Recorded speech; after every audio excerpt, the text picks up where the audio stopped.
한 외국인 여성이 어두운 밤 가로등 하나에 지한 채 고장난 차를 두고 살려달라며 외치고 있는데요. 그러다 한국인 트럭 운전사가 차를 세우고 내립니다. 트럭 운전사에 대한 트라우마가 있는 독일 여성사라는 두려움에 덜덜 떨고 있습니다. 그녀에게 무슨 일이 벌어졌는지 함께 알아보겠습니다.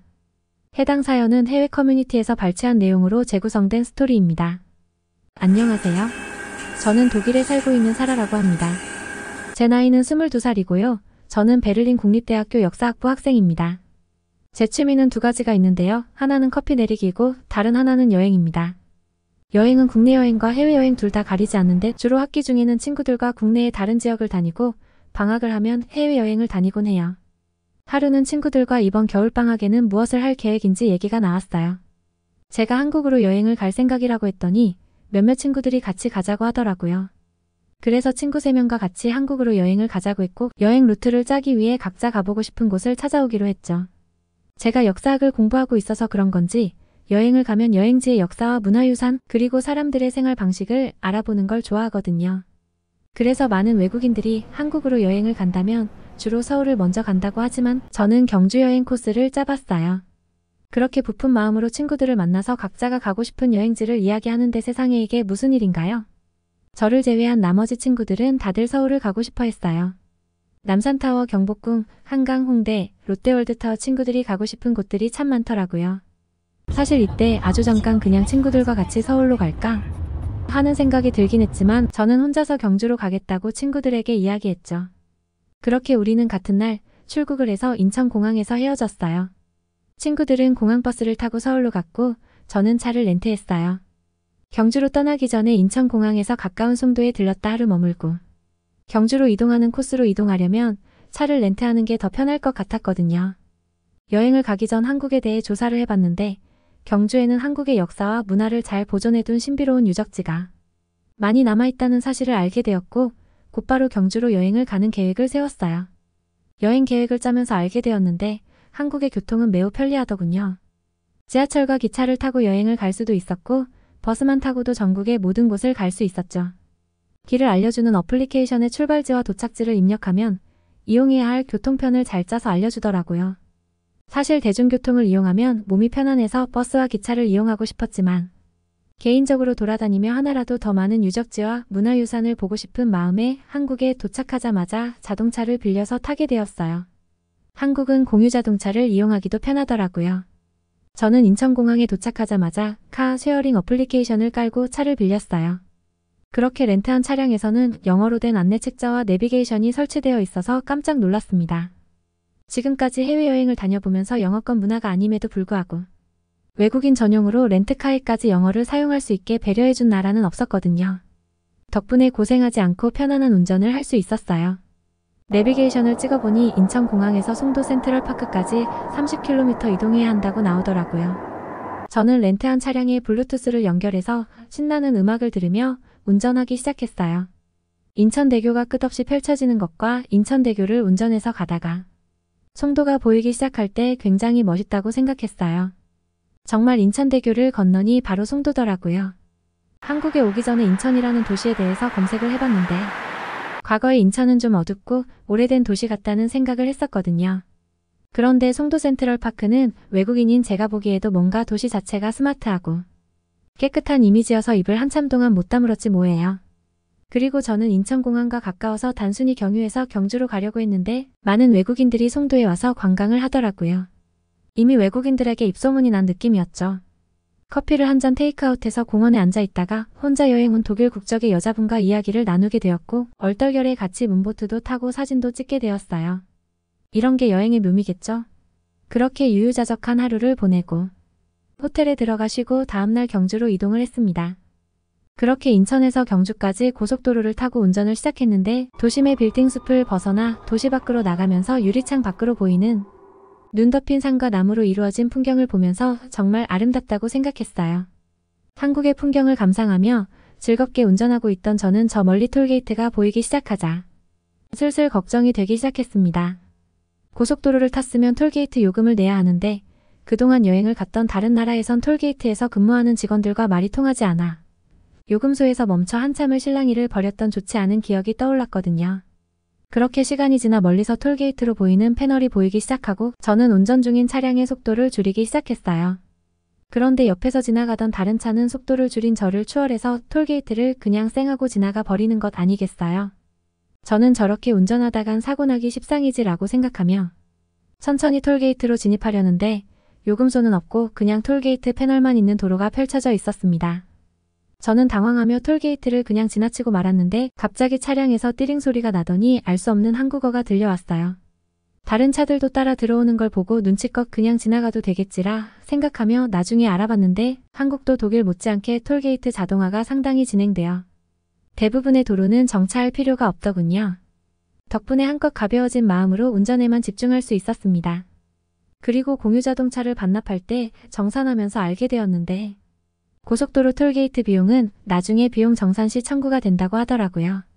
한국에서 운전하면서 몇 가지 특별한 경험이 있었지만 특히나 제가 한겨울 나무 위에 눈이 쌓인 풍경을 감상하다가 뭔가 이상하다 싶어 한참을 고민하다 소름이 돋은 사실이 하나 있습니다. 지나다니는 풍경 속 나무 위에 눈이 저렇게나 쌓여 있지만 제가 지나가는 도로 위에는 눈이 하나도 없다는 사실이었죠. 독일에서도 눈이 오면 관리가 되는 고속도로나 주요 도시끼리 통하는 도로는 당연하게 눈을 치우지만 지금처럼 한적한 길은 관리가 제대로 되지 않아 통행에 불편을 겪게 되는 일이 자주 있었거든요.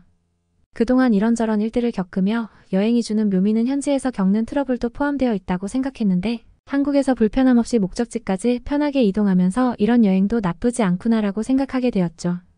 운전하면서 잡념이 생길 정도로 경주로 가는 길은 편안했습니다. 경주에 도착한 저는 예정된 4일 동안 한국의 불국사와 대릉원, 월정교 등 여러 문화유산을 살펴보고 마지막으로 평범한 민박집에서 하룻밤 묵으며 한국 사람들의 일상을 체험할 예정이었죠. 첫날 찾아간 불국사는 엄청난 크기의 사찰과 그곳에서 느껴지는 웅장함이 저를 압도했고 날이 어두워질 때쯤 가장 아름답다던 남천 위의 나무다리인 월정교는 말 그대로 한 폭의 그림 같았습니다. 그리고 그날 밤 묵은 경주의 한옥호텔은 멋들어진 풍경을 자랑하며 제게 큰 추억을 선사했죠. 다음 날은 아침부터 대릉원에 들러 왕들이 묻힌 묘지를 구경하고 동궁이라는 호수를 찾아 예쁜 사진을 찍으며 만족스러운 시간을 보냈습니다. 경주의 문화유산 관광을 모두 마친 저는 예정된 마지막 코스인 경주 외곽에 위치한 민박집을 향해 출발했죠. 여행 시기가 겨울이라 그런지 오후 5시도 되지 않았는데 주변이 어두워진 것을 느낄 수 있었습니다. 한적한 시골길 내비게이션을 따라가다 보니 금세 날이 저물었습니다. 다행히 얼마 지나지 않아 내비게이션의 안내대로 목적지에 금방 도착할 수 있었죠. 그런데 차에서 내려 민박집 주인으로 보이는 사장님에게 제가 예약한 내역을 보여주며 체크인을 하려고 하는데 사장님은 저를 보며 곤란한 표정으로 뭔가 말하더군요. 바디랭귀지를 섞어가며 열심히 대화한 결과 제가 목적지를 착각했다는 사실을 알게 되었어요. 저는 피곤하기도 하고 어두워진 밤에 위험을 무릅쓰고 운전하고 싶지 않았기 때문에 사장님에게 혹시 이곳에서 자고 갈 수 없냐고 물어봤지만 안타깝게도 이미 모든 숙소의 예약이 마감되어서 결국 포기하고 다시 운전대를 잡을 수밖에 없었습니다. 다시 내비게이션을 켜고 목적지를 수정하니 이동해야 할 거리가 상당했습니다. 해외여행을 자주 다니면서 얻은 제 철칙 중 하나는 밤에는 움직이지 말자였는데요. 독일을 포함한 해외에서는 밤에 무슨 일이 생길지 알 수 없었으니 최대한 밝을 때 움직이려는 것이었죠. 하지만 한국을 며칠 돌아다니면서 살펴보니 곳곳에 방범용 CCTV가 설치되어 있거나 밤이 늦어도 술을 마시고 돌아다니는 사람들을 여럿 본 탓에 한국은 안전한 나라라고 느껴지기도 했고 마침 차도 있으니 저는 그냥 운전을 해서 예약한 민박집까지 다시 찾아가는 게 낫다고 판단했습니다. 시골이라 그런지 가로등은 별로 없었지만 도로에는 반사판과 형광 패널 등 야간 주행에도 큰 문제가 없게 도로 정비가 잘 되어 있었는데요. 그렇게 다시 목적지를 향해 한적한 시골 도로를 달리고 있는데 갑자기 자동차 계기판에 빨간 경고등이 들어오기 시작했습니다. 저는 급하게 주위를 살피고 비상등을 켜고 도로 옆 갓길에 차를 세운 뒤 시동을 다시 켜봤습니다. 오마이갓, 이게 무슨 일인가요? 차에서는 털털거리는 소리만 날 뿐 시동이 걸리지 않았어요. 저는 망연자실한 표정으로 차에서 나와 주위를 둘러보았습니다. 주변은 논밭으로 둘러싸여 있고 어둠이 깔린 도로 위 가로등 하나의 고장난 차와 저만 덩그러니 놓여 있었죠. 저는 마치 공포영화의 주인공이 된 것 같은 두려움이 밀려들기 시작했습니다. 빨리 도움을 청해야겠다는 생각으로 핸드폰을 꺼내들었지만 어디로 전화를 걸어야 할지 몰라 헤매고 있었죠. 그렇게 몇 분을 헤매고 있는데 갑자기 커다란 클락션 소리가 들렸어요. 깜짝 놀라 뒤를 돌아보니 포터트럭 한 대가 제 옆으로 천천히 속도를 줄여왔습니다. 저는 그 모습을 보고 겁이 날 수밖에 없었는데요. 왜냐하면 독일에 있을 때 트럭 운전사에 대한 안 좋은 트라우마가 있었기 때문이에요. 트럭 운전사는 꼭 필요한 직업이고 모두가 그런 것은 아니겠지만 제가 만났던 사람은 아주 나쁜 사람이었습니다. 독일에 있을 당시에도 저는 지금처럼 차가 도로에 고립된 상황이었는데요. 지나가던 트럭 운전사가 제 앞에 차를 세우더니 운전석에서 내려 제게 다가왔습니다. 그리고 도움이 필요해 보이는데 일단 자기 트럭에 타서 근처 마을까지 이동하는 게 어떻겠냐고 제안해 왔죠. 당시 순진했던 저는 그 사람을 좋은 사람이라고 철석같이 믿고 그 트럭에 몸을 싣었습니다. 하지만 근처 마을로 간다던 그는 제가 트럭에 타자마자 문을 걸어 잠그더니 180도 태도가 돌변했죠. 목에 흉기를 들이미며 제게 돈을 내놓으라며 협박했어요.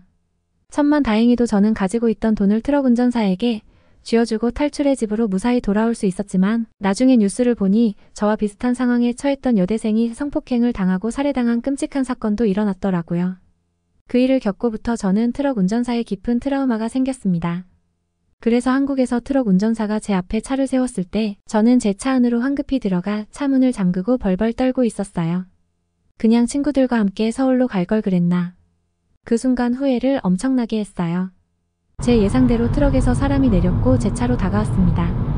어두워서 자세히는 못 봤지만 체격이 있는 남성이었어요. 그 남성이 가까이 와서 창문을 두드리는 순간 저는 패닉에 빠져 살려달라고 소리쳤습니다.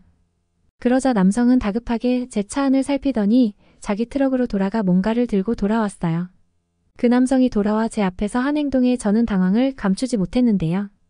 그는 체격과 어울리지 않게 동물 귀가 달린 귀여운 모자를 쓰고 온 것이었죠.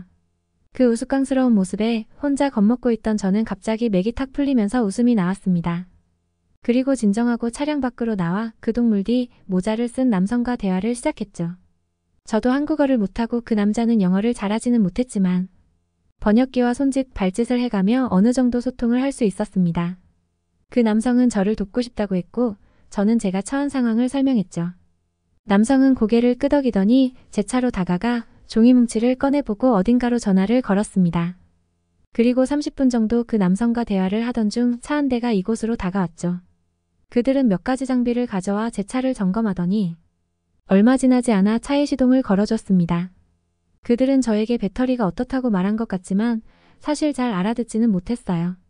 그렇게 그들은 제 차를 고쳐주고 돌아갔고 그때까지 제 옆에서 저와 함께 있어주던 트럭 운전사분께 감사 인사를 드렸습니다. 제 자동차 불빛에 비친 그의 모습은 살짝 무섭게 생겼지만 마음은 인자한 분이라는 걸 알 수 있었죠. 그에게 감사함을 표하고 서로 헤어져 차로 돌아가려는 순간 저는 문득 한 가지 궁금한 것이 생겨 뒤를 돌아 그에게 질문했습니다. 그 귀여운 모자는 누가 준 건가요?